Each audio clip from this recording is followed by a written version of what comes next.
सभी को good morning students. मैं हूं Jitendra Kumar Mishra KP innovation classes से।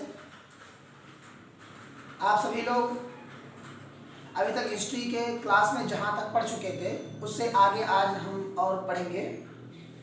हम लोगों ने बौद्ध धर्म में काफ़ी ज़्यादा पढ़ लिया था, यहाँ तक कि हम लोगों ने जो 10 शील है, 3 रत्न है, उसके बाद 3 धर्म है, इन सारे चीज़ों के बारे में हम लोगों ने पढ़ लिया था। अब उसके आगे हम लोग पढ़ेंगे, ठीक है।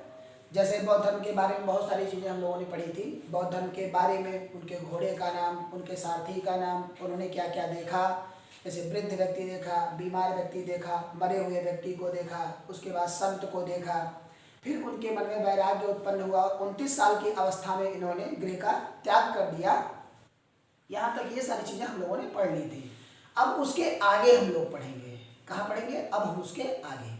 जब इन्होंने 10 शील दिया और कहा ये 10 शब्द जो है ये आपके जीवन के आधार बनेंगे। क्या बनेंगे? आधार बनेंगे। और इन्होंने जो सबसे ज़्यादा अपना उपदेश दिया, जिसे प्रथम उपदेश के रूप में धर्मचक्र प्रवर्तन के रूप में जाना गया, तो वह उन्होंने ज़्यादातर राजगृह में दिया था। कहाँ पर? राजगृह में, क्योंकि वहाँ पर ये चौमासा व्यतीत करते थे। अब बहुत लोग ये नहीं जानते कि चौमासा क्या होता है। चौमासा उसे कहते हैं जब आप बरसात के समय कहीं आप स्थिर हो जाते हैं, यानी कि किसी एक जगह रहने लगते हैं और वहाँ से आप नहीं निकलते, उसी को चौमासा व्यतीत करना कहा जाता है। तो इन्होंने राजगृह में कई चौमासा व्यतीत किए, यानी कि बरसात में ये महात्मा बुद्ध राजगृह में ही रुकने का कार्य किया करते थे। कहाँ किया करते थे? राजगृह में ही रुकने का कार्य किया करते थे, ठीक है, बरसात के समय में। तो ज़्यादातर उपदेश इनके जो हुए वो राजगृह में ही हुए, राजगृह में ही हुए। फिर इसके बाद क्या हुआ कि ये आगे की तरफ चले, लेकिन वहाँ एक व्यक्ति था जिसका नाम था चंदू। क्या नाम था जिसका? चंदू। चंदू ने महात्मा बुद्ध को भोजन खिलाने के बहाने उनके भोजन में जहर मिला के दे दिया, जिससे महात्मा बुद्ध की 483 ईसा पूर्व में इनकी मृत्यु हो गई। क्या हो गई? 483 ईसा पूर्व में इनकी मृत्यु हो गई। चंदू द्वारा जहर दिए जाने पर पावापुरी नामक स्थान पर चंदू द्वारा जहर दिए जाने से महात्मा बुद्ध की मृत्यु हो गई। और यह मल्ल महाजनपद, यह तत्कालिक 16 महाजनपदों में बटे हुए जो स्थान थे, उनमें मल्ल महाजनपद, जो कि कुशीनगर में आज के समय में जो कि कुशीनगर है, वही पहले के समय में मल्ल महाजनपद था। क्या था? मल्ल महाजनपद था। तो उसी मल्ल महाजनपद नामक स्थान में पावापुरी नामक ग्राम में इनकी मृत्यु 483 ईसा पूर्व में हो गई, जिसे महापरिनिर्वाण कहा गया। क्या कहा गया? महापरिनिर्वाण, जिसे महापरिनिर्वाण कहा गया। क्या कहा गया? महापरिनिर्वाण, ठीक है। जब इनकी मृत्यु हुई तो उसे महापरिनिर्वाण कहा गया और इनकी अस्थियों को 8 जगह स्तूप के रूप में रख दिया गया, जिसको स्तूप कहते हैं। क्या कहते हैं? जिसको स्तूप कहते हैं। जब आप कभी नेपाल जाएंगे तो जैसे ही नेपाल आप घुसेंगे लुम्बिनी में, तो आपको वहाँ दिखेगा कि गोल गोल आकार का बना हुआ, काफ़ी ऊंचे साइज में गोल आकार का बना हुआ, उसमें पिंड के तरीके से ऐसे रखा गया है। इस तरह से ऐसे पिंड तरीके से ऐसे रखा गया है। जिसको जिसको स्तूप कहते हैं। क्या कहते हैं? स्तूप कहते हैं। ठीक है, तो महात्मा बुद्ध की मृत्यु के बाद उनकी जो राख थी उसको 8 स्तूपों के माध्यम से अगर कहा जाए तो उसको रख करके उस पर इसी तरह से गुंबदा आकार में गोले के तरीके से बना करके रख दिया गया। गोले के तरीके से बना करके रख दिया गया। उस समय तत्काल में जो 16 महाजनपद थे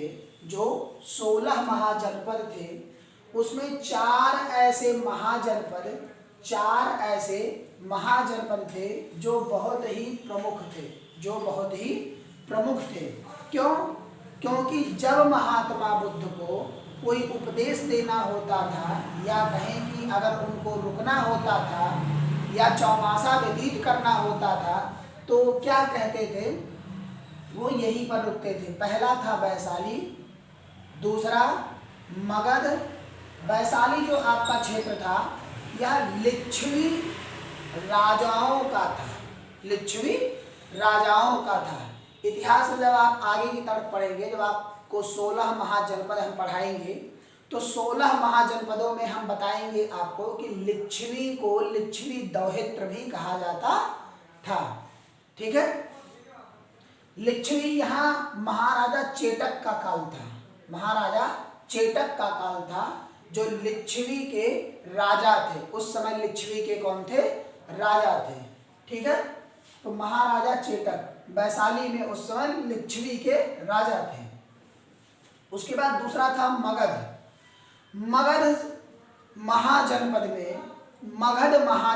में उस समय तत्काल में हर्यक वंश का शासक था। हर्यक वंश का संस्थापक तत्काल में बिंबिसार था। कौन था? बिंबिसार। आज के समय लोग देख रहे होंगे कि एक मूवी आई है इसका नाम ही है बिंबिसार। ठीक है, लोग बहुत देख रहे हैं उसको। तो वह पुराने सदी की यानी कि प्राचीन सदी की बात कर रहा है और निकल करके बाहर आ जाता है उसी तरह से। तो उस समय बिंबिसार उसका संस्थापक था, यानी कि हर्यक वंश का संस्थापक कौन था? बिंबिसार। ठीक है, बिंदुसार नहीं, एक बात ध्यान दीजिएगा, ये बिंबिसार है, वो बिंदुसार है। वहां पर अशोक की हम बात करेंगे। मगध महाजनपद में जब हम मौर्य वंश की बात करेंगे तो मौर्य वंश में चंद्रगुप्त मौर्य, उसके बाद बिंदुसार के बाद अशोक। लेकिन यहाँ जब हम बात करेंगे हर्यक वंश में, तो हर्यक वंश में जब हम बात करते हैं तो बिंबिसार बात करते हैं। ठीक है, बिंबिसार। उसके बाद इनके आने वाले पीढ़ियों के यानी कि पुत्रों के बारे में बात करते हैं। इसका एक उपनाम भी था जिसे पितृहंता वंश कहा जाता है। क्या कहा जाता है? पितृहंता वंश कहा जाता है इसको। हर्यक वंश को पितृहंता वंश के नाम से जाना जाता है। उसके बाद तीसरा जो था वो था कपिलवस्तु। क्या था? कपिलवस्तु।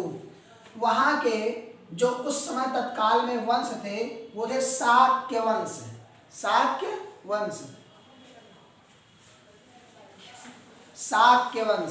ठीक है, तो शाक्य वंश क्या था कि उस समय तत्काल में शाक्य राजाओं का शासन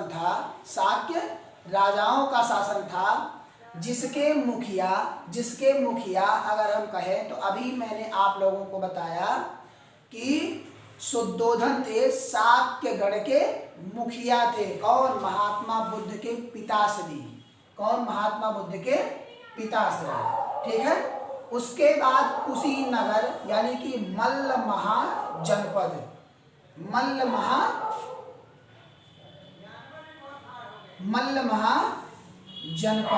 ठीक है, मल्ल महाजनपद में क्या हुआ कि कुशीनगर में उस समय तत्काल में मल्ल महाजनपद था। ठीक है, तो मल्ल महाजनपद में तत्काल कुशीनगर में था।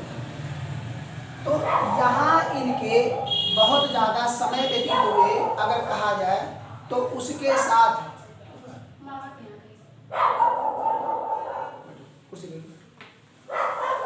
तो मल्ल महाजनपद तत्काल में था। तो इन्हीं चारों जगहों पर इनके क्या हुए, बहुत ज्यादा प्रवास हुए, जिनके कारण इनके सारे के सारे उपदेश सिर्फ इन्हीं 4 महाजनपदों में सबसे ज्यादा दिए गए। पहला वैशाली, लिच्छवी, महाराजा चेतक का उसमें शासनकाल था। मगध महाजनपद में हर्यक वंश का संस्थापक बिंबिसार था। ठीक है, उसके बाद इसको पितृहंता वंश के नाम से जाना जाता था। कपिलवस्तु तत्काल में शुद्धोधन महात्मा बुद्ध के पिताश्री जो शाक्यगण के मुखिया थे, उसमें शाक्य शासकों का, राजाओं का उसमें शासन था। कुशीनगर में मल्ल महाजनपद था। यहाँ जो महापरिनिर्वाण हुआ था वह कुशीनगर के मल्ल महाजनपद नामक पावापुरी ग्राम में चंदू द्वारा जहर दिए जाने से महात्मा बुद्ध की मृत्यु हुई थी। जब इनकी मृत्यु हो गई महात्मा बुद्ध की 483 ईसा पूर्व में, तो क्या हुआ कि संगीतियों के माध्यम से बौद्ध धर्मों ने अपना प्रचार करना चालू किया। अब यही अगर हम जैन धर्म की बात करें तो जैन धर्म में हम लोगों ने क्या देखा था कि पहली जो संगीति हुई थी वह 300 में हुई थी, 300 BC में। लेकिन दूसरी संगीति क्या हुई, वह आकर के 600 ईस्वी में हुई। कहाँ हुई? 600 ईस्वी में। तो इनके और इनके बीच का गैप जो हो गया वो 900 वर्ष हो गया। कितना? 900 वर्ष। लेकिन बौद्ध धर्म में ऐसा नहीं हुआ। बौद्ध धर्म में क्या हुआ? ऐसा नहीं हुआ।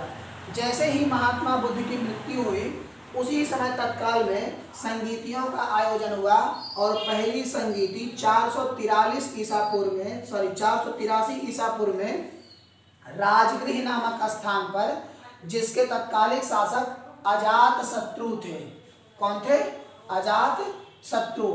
इसके अध्यक्ष जो तत्काल में बने वो बने महाकश्यप। कौन बने? महाकश्यप। यानी कि पहली संगीति की अगर हम बात करें तो इसमें पहली संगीति 483 ईसा पूर्व में यानी कि BC में 483 BC में राजगृह में हुआ, जिसके अजात शत्रु उसमें तत्काल में शासक थे और महाकश्यप तत्काल में उनके अध्यक्ष बने। अगला था सेकंड 383।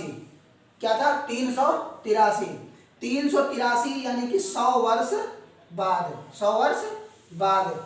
वैशाली नामक ग्राम में हुआ है। यानी कि वैशाली, उसमें मगध महाजनपद में जो 16वें महाजनपद था तो उसमें वैशाली भी था, जो लिच्छवी राजा चेतक महाराजा थे वहाँ के शासक करता थे उसमें। तो वैशाली में हुआ। उस समय तत्काल में वैशाली का शासक जो था उसका नाम था कालाशोक। क्या नाम था? कालाशोक। और यहाँ शाकमीर तत्काल में इसके अध्यक्ष बने। यानी कि कहा जाए इसको हम शासक लिख दे रहे हैं और ये अध्यक्ष हो गए आपके यहाँ स्थान। ठीक है, तो कालाशोक थे और शाकमीर तत्काल में इसके अध्यक्ष बने। उसके बाद तीसरी संगीति जो हुई वह हुई 255। किसमें? 255 यानी कि लगभग 100 और 50 इसमें 75 और कम कर दीजिए। पाटलिपुत्र में हुई। स्थान कौन सा था? पाटलिपुत्र। तत्काल में जो शासक था वह था अशोक। इस समय अगर हम कहें मगध महाजनपद में मौर्य वंश का शासन था। किसका शासन था? मौर्य वंश का। और मौर्य वंश में अगर हम कहें तो मौर्य वंश में तत्काल में चंद्रगुप्त मौर्य, उसके बाद बिंदुसार और बिंदुसार के बाद उनके पुत्र अशोक का शासनकाल चल रहा था तत्काल में, जो कि तीसरी जब संगीति हुई उस समय। ठीक है, चौथी हुई प्रथम सदी में, यानी कि कहा जाए कि ईस्वी में। इसको ईस्वी कह सकते हैं कि ईस्वी लग रही थी तत्काल में, ऐसा नहीं कि ईस्वी में ही हुआ। उसके वो हुआ कुंडल ग्राम में। कहाँ हुआ? कुंडल ग्राम नामक स्थान पर। उस समय तत्काल में शासक कौन था? कनिष्क। कनिष्क का एक उपनाम है, इसे द्वितीय अशोक कहा जाता है। क्या कहा जाता है? इसे द्वितीय अशोक के रूप में जाना जाता है। उस समय जो इसके अध्यक्ष बने वो बने वसुमित्र और उपाध्यक्ष के रूप में अश्वघोष की नियुक्ति हुई, क्योंकि वसुमित्र से ज़्यादा अश्वघोष को बौद्ध धर्म के बारे में जानकारी था, लेकिन वसुमित्र को अध्यक्ष बना दिया गया था। इसके कारण इनको उपाध्यक्ष बनाया गया, क्योंकि पद से जब इनको हटाया जाता तो इनकी गरिमा की हानि होती। और अशोक के समय में मोगती पोतिस गोसाल अध्यक्ष बने। मोगती पोतिस गोसाल ने आगे चल करके आजीवक धर्म की संस्थापना की, और उसी आजीवक धर्म को अगर कहा जाए तो मौर्य वंश में जब द्वितीय शासक यानी कि हम कहें कि अशोक के पिताजी, कौन? अशोक के पिताजी अर्थात बिंदुसार ने आजीवक संप्रदाय को अपनाया। आजीवक संप्रदाय में भगवान भोलेनाथ की पूजा की जाती है, और ऐसा माना जाता है कि जो हमारे भाग्य में लिखा हुआ है वही होगा। तो इन बौद्ध संगीतियों के माध्यम से महात्मा बुद्ध की चर्चा आगे चल करके होने लगी। और जब यह लास्ट संगीति हुई, यानी कि पहली सदी की जब संगीति हुई कुंडलग्राम में, तो उसी समय कनिष्क के शासन काल में वसुमित्र अध्यक्ष और अश्वघोष उपाध्यक्ष थे। उसी समय बौद्ध धर्म 2 शाखाओं में विभाजित हो गया। बौद्ध धर्म क्या हो गया? 2 शाखाओं में विभाजित हो गया। पहला इसे हीनयान शाखा तथा दूसरा महायान शाखा कहा गया। हीनयान शाखा तथा दूसरा महायान शाखा कहा गया। इसमें महायान शाखा में 2 हुए, हीनयान शाखा में उतना नहीं हुए। इसमें सिर्फ भगवान की चर्चा की गई, और शराब, मांस, मदिरा, इन सारी चीजों का सेवन बंद किया गया। मूर्ति पूजा नहीं होती थी। इन सारी चीजों के बारे में यहाँ हीनयान में मना था, और यह सिर्फ अपने धर्म के प्रचार के लिए ही लगते थे। लेकिन महायान शाखा आगे चल करके 2 भागों में टूट गया। पहला जो था वो था शून्यवाद अर्थात इसको नागार्जुन ने दिया, और नागार्जुन ने कहा कि हम किसी भी प्रकार के भगवान को मानने की हम अवहेलना करते हैं और हम भगवान को नहीं मानते। लेकिन जो दूसरी शाखा थी ब्रजयान शाखा आगे चल करके बौद्ध धर्म के पतन की शाखा बनी। और इसी ब्रजयान शाखा के संरक्षक थे विक्रम, यानी कि विक्रमादित्य। उन्हीं ने विक्रमशिला विश्वविद्यालय की स्थापना इन्होंने की। ठीक है। जो स्तूप महात्मा बुद्ध के बने हुए थे उन्हीं को महापरिनिर्वाण कहा गया। क्या कहा गया? महापरिनिर्वाण के रूप में कहा गया। तो यहाँ तक आप सभी के समझ में आ गया होगा। अब इसके आगे क्या हुआ कि जब यह 2 शाखाओं में टूट गया, हीनयान महायान शाखाओं में टूट गया, तो हीनयान जो थे वो तो अपने धर्म के प्रचार के लिए लगे रहे, लेकिन महायान शाखाओं में भी 2 खंडन हुए, एक शून्यवाद और एक ब्रजयान शाखा। ब्रजयान शाखा में क्या हुआ कि ये लोग मूर्ति पूजा, मांस, मदिरा और उसके बाद पर स्त्री संग करने लगे। ठीक है। इस कारण से इनका विनाश धीरे धीरे आगे चल करके होता रहा, और बौद्ध धर्म पूरे तरीके से भ्रष्ट हो गया। और इसका विकास रुक गया।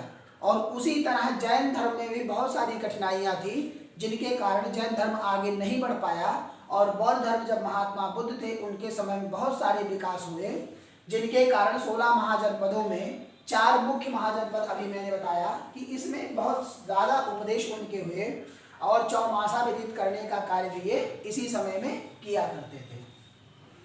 अब इसमें हम देख लेते हैं कि दोनों में समानता क्या थी, यानी कि बौद्ध धर्म और जैन धर्म में समानता क्या थी। तो ये लोग दोनों के दोनों ईश्वर को नहीं मानते थे। कहते थे कि इस संसार में ईश्वर नहीं है, ईश्वर जैसा कोई नहीं होता है। व्यक्ति अपने कर्मों के अनुसार फल को भोगता है, और भोग करके वह पुनर्जन्म प्राप्त करके फिर से उसी किए गए कर्म को सुख के रूप में भोगता है। और इन दोनों में सेकंड जो है वो है मूर्ति पूजा। इन दोनों में मूर्ति पूजा की निंदा की गई है, और कहा गया है कि मूर्ति पूजा नहीं करनी चाहिए, जो कि अभी मैंने बताया कि ब्रजयान शाखा में आगे चल करके इन लोगों ने मूर्ति पूजा प्रारंभ कर दिया। ठीक है।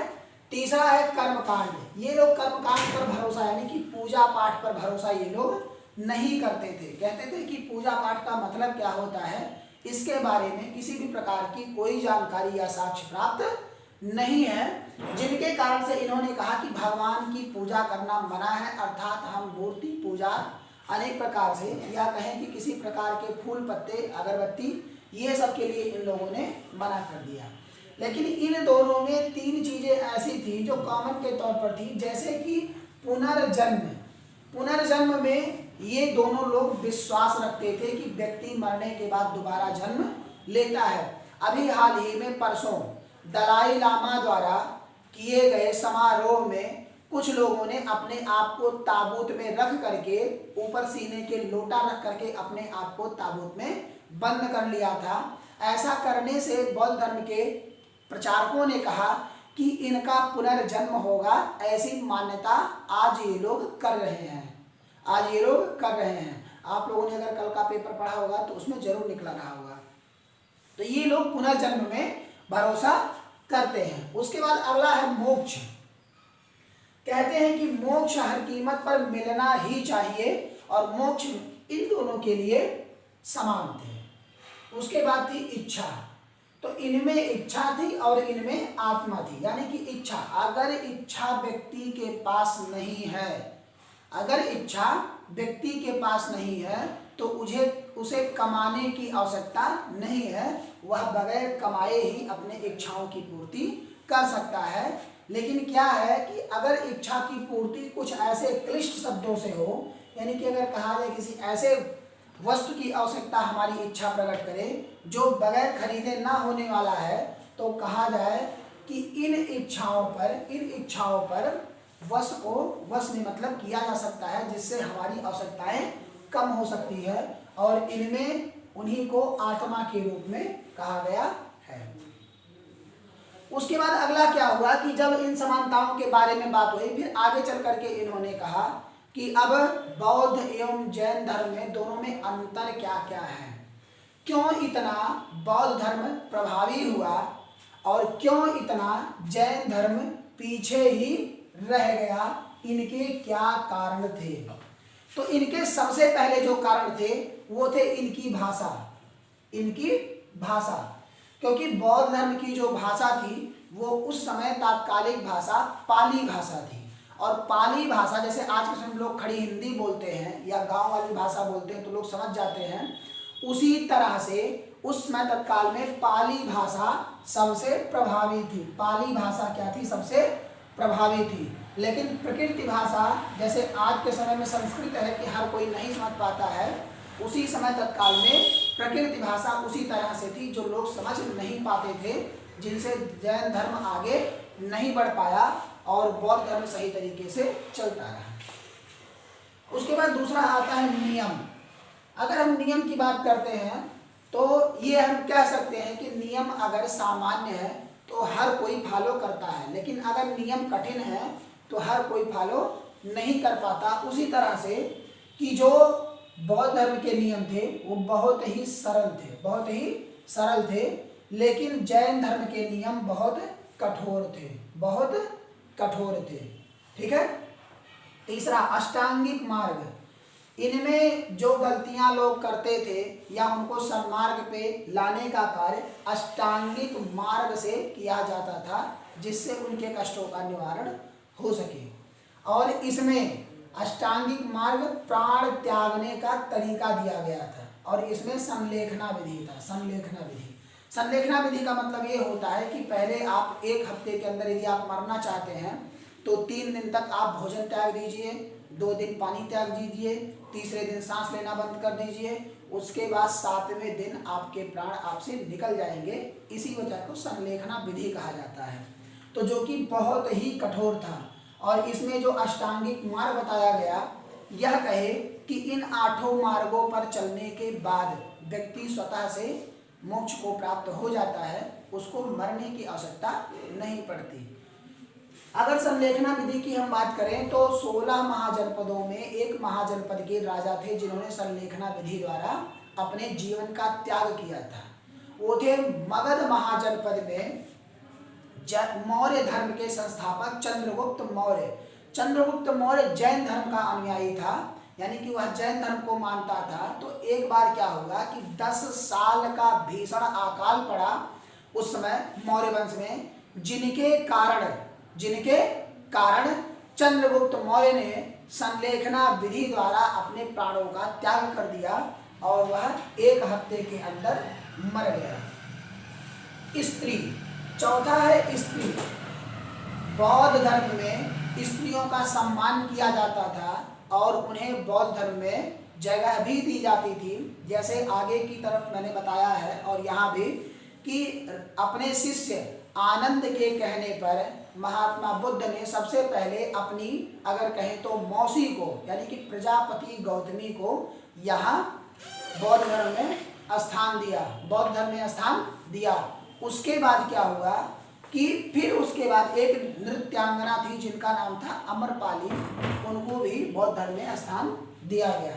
लेकिन स्त्रियों का रहना जैन धर्म में कठिन था क्योंकि स्त्रियों को जैन धर्म में सम्मान नहीं दिया जाता था। उसके बाद है वस्त्र। बौद्ध धर्म में लोग वस्त्र पहनते थे लेकिन जैन धर्म में निर्वस्त्र रहते थे। यानी कि आपने जब जैन धर्म की शाखाओं को पढ़ा होगा तो उसमें 2 शाखा हुई, एक हुए श्वेतांबर और एक हुए दिगंबर। दिगंबर का अर्थ होता है कि वो अपने वस्त्र को आसमान मानते थे और आसमान के नीचे रह करके कहते थे कि हमें वस्त्र पहनने की आवश्यकता नहीं है, जो कि श्वेतांबर सफेद कपड़ा धारण करते थे। उसके बाद छठवां मोक्ष की प्राप्ति इनमें थी, इनमें कैवल्य की प्राप्ति थी जिससे ज्ञान की प्राप्ति होती है। उसके बाद इसके धर्म चक्र प्रवर्तक जो माने गए महात्मा बुद्ध माने गए, इनको महावीर के नाम से माना गया, यानी कि जो 24वें तीर्थंकर थे महावीर, उनको जैन धर्म का वास्तविक संस्थापक माना गया, जो कि बौद्ध धर्म में बौद्ध महात्मा बुद्ध को ही उसका वास्तविक संस्थापक माना गया। बौद्ध धर्म में अहिंसा पर ज़्यादा बल नहीं दिया गया था। ये कहते थे कि समय पड़ने पर आप अस्त्र उठा करके अपनी रक्षा स्वतः कर सकते हैं, लेकिन जैन धर्म में ऐसा नहीं था। जैन धर्म में कहा गया था कि अहिंसा आप जरा सा भी नहीं कर सकते। जैसे अगर आपने कभी जैनियों को देखा होगा तो उसमें देखियो कि अगर वो साइकिल पे चल रहे हैं या मतलब बाहर चल रहे हैं तो अपने मुंह पे कपड़ा बांध करके चलते हैं, रास्ते को ऐसे बहारते हुए चलते हैं कि कहीं किसी कारण से कोई चींटी दब करके हमारे पैर से ना मर जाए। और हम जब सांस लेते हैं कोई मच्छर घुस करके ना मर जाए, हम नाक से सांस लेते हैं उससे कहीं कोई ना मर के चल जाए। तो वो अपने मुंह को पूरी तरीके से ढक करके रखने का कार्य करते हैं जिनसे किसी जीव की हत्या ना हो। उसके बाद अंतिम है ब्रह्मचर्य। महात्मा बुद्ध ने कहा कि धर्म प्रचार करने के लिए ब्रह्मचारी होने की आवश्यकता नहीं है, आप शादी विवाह करने के बाद में भी आप धर्म प्रचार कर सकते हैं। लेकिन जैन धर्म में महावीर ने ही ब्रह्मचर्य को जोड़ा था और उन्होंने कहा यदि आप धर्म के प्रचारक बनना चाहते हैं तो आप शादी विवाह नहीं करेंगे और आजीवन ब्रह्मचारी रह करके आप धर्म को आगे बढ़ाने का कार्य करेंगे। तो ये सबके सब क्या थे, बौद्ध एवं जैन धर्म में अंतर थे, जिनके कारण बौद्ध धर्म का ज़्यादा विकास हुआ और जैन धर्म का कम विकास हुआ। और कुछ इसमें और संस्थापक थे और उनका नाम था जैसे आजीवक संप्रदाय। आजीवक संप्रदाय अभी मैंने बताया कि आजीवक संप्रदाय मोगती पोत्तिस गोसाल इसका संस्थापक था। कौन था? मोगती पोत्तिस गोसाल। और इसको मानने वाला एक ही शासक था, यानी कि मौर्य वंश का द्वितीय शासक बिंदुसार आजीवक संप्रदाय का अनुयायी था। दूसरे थे भागवत धर्म, इसके संस्थापक वसुदेव थे। इसमें भगवान विष्णु को सर्वोपरि माना गया है और उन्हीं के बारे में बात की गई है। शैव धर्म, शैव धर्म 3 खंडों में विभाजित थे। पहले थे पशुपति जिनको पंचार्थी कहा गया, यानी कि ये 5 वेदों के ज्ञाता होने के साथ साथ भगवान शिव की आराधना भी करते थे। उसके बाद अगले थे कापालिक। कापालिक ये नागा साधुओं को कहा जाता है, जो आज के समय देखे होंगे कि जब अगर कहें तो कि जो प्रयागराज में कुंभ लगता है, कुंभ के समय नागा साधु निकलते हैं वो। उसके बाद लिंगायत। लिंगायत ज़्यादातर आपको कर्नाटक राज्य में मिलेंगे, उसमें बसे हुए काफ़ी ज़्यादा मात्रा में वो लोग रहते हैं वहाँ पर। तो इसके कारण इन सारे के सारे धर्मों का विकास हुआ और इनमें आजीवक संप्रदाय, भागवत धर्म, शैव संप्रदाय, इन सारे चीज़ों के बारे में हम लोगों ने पढ़ लिया। अब इसके आगे जो है हम लोग 16 महाजनपद पढ़ेंगे। 16 महाजनपदों में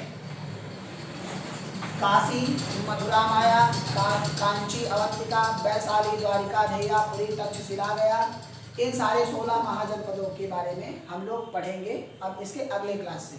आप सभी लोग हमारे YouTube चैनल में जरूर जुड़ें, केपी इनोवेशन क्लासेस में, और इसी तरह वीडियो जरूर पाएँ। और जैसा अभी 1 जनवरी को ऐलान हुआ है, यानी कि अगर कहें तो अमित शाह ने, गृह मंत्री अमित शाह ने ऐलान किया है कि वन रक्षक और यूपीपी की भर्ती जो है 40,000 वैकेंसियाँ आने वाली हैं। तो आप लोग जरूर इसके प्रिपरेशन के लिए तैयार हो जाइए। Thank you and best of luck always.